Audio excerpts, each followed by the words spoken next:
Hey everyone, it's Lisa Bongean from Primitive Gatherings, and it's time for clue number 2 of our Oh Say Can You Sew quilt along.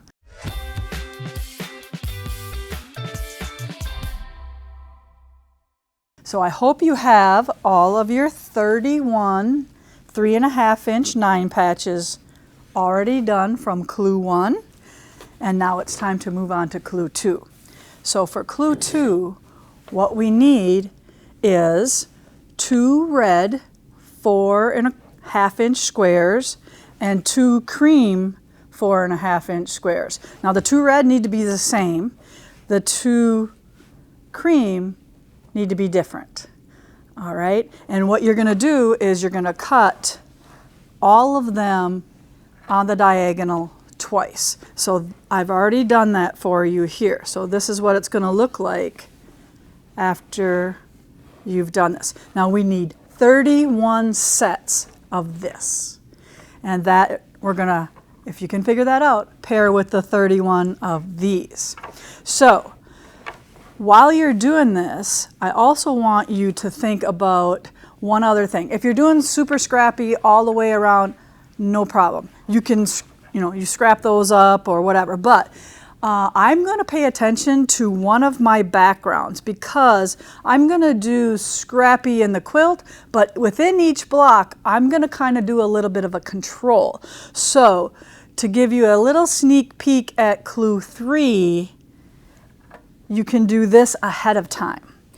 So when you see these guys here, you want to take one of these creams and you want to cut ahead for clue 3, and these are 3.5 inch squares, and one of these should match the 4 of these. So one print here is going to match. This one doesn't have to match, but as long as one does, you'll be good. If you want to control, if you want to do super scrappy backgrounds, like maybe you don't have enough yardage to do this out of one set, that's okay too, because it's all going to work.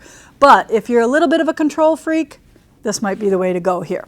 So this is clue 3, so I'm going to get that out of the way for now, but that's just a little heads up.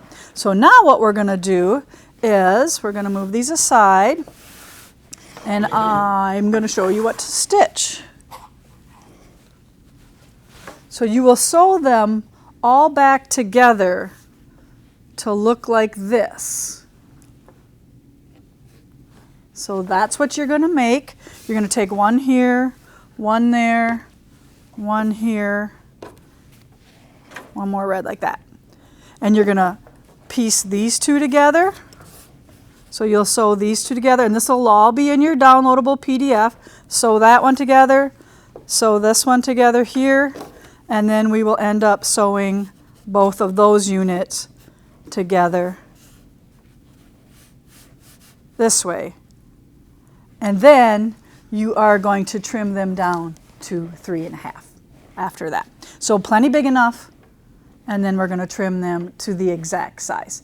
So that's it for clue 2. Make sure you download, make sure you tell all your friends about this, and let's have some fun stitching this. So hopefully your scraps are starting to dwindle down, and we look forward to seeing you next month for clue 3. Bye now, everyone.